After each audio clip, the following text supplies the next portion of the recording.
కావున ఈ జాతరలో ఏలూరులో జాతర కార్యక్రమంలో పాటించవలసిన నియమ నిబంధనలు కొన్ని ఉన్నాయి. దీంట్లో తెలిసిన వారు ఉన్నారు, తెలియని వారు ఉన్నారు. కాబట్టి ఈ నియమ నిబంధనల గురించి చెప్పడం జరుగుతుంది. కావున ఈ జాతరలో పాటించవలసిన నియమాలు కొన్ని శుభకార్యాలు చేసుకోకూడదని ఉన్నాయి. అవి కూడా ఏంటంటే పుట్టినరోజు, పెళ్లి రోజు, పెళ్లి కార్యక్రమాలు, గృహ ప్రవేశాలు, ఇంట్లోకి అద్దెకి వెళ్ళటం, అలాంటి విశేషమైన కార్యక్రమాలు చేయకూడదు.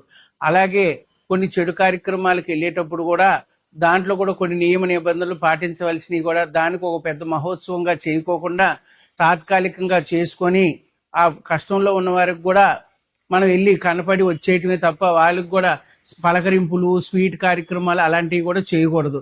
అలాగే శ్రీమంతాల కార్యక్రమాలు ఉంటాయి. వాటికి కూడా మనం తోచినంతలో ముందుగా తెలియజేసుకొని వాళ్ళకి 5వ నెలలోనే అలా చేసేసుకొని ఒక బొట్టు పెట్టి పంపించాలే కానీ మన పుట్టింటి నుంచి సారి పంపకూడదు. ఏలూరు గ్రామంలో గంగానమ్మ, ఆది మహాలక్ష్మి, ఇనుకొండంగమ్మ, పోలేరమ్మ, సలాలమ్మ దేవతలను కూడా 101 అక్క దేవతలను పిలువబెట్టి వారిని మన గ్రామంలో మన ఇంటి ఆడపిల్లలుగా నడి రోడ్డు మీద బొడ్రాయి దగ్గర నుంచోబెట్టి ఆ మేడల్లోనే పసుపు కుంకాలు సమర్పించుకోవాలే గాని మనం ఎదురుకుండా వచ్చిన వారికి బొట్టు పెట్టి పంపాలే గాని వాళ్ళకి పసుపు కుంకాలు, సారీ చీరలు గాని అలాంటివి విశేషకరంగా చేసుకోకూడదు.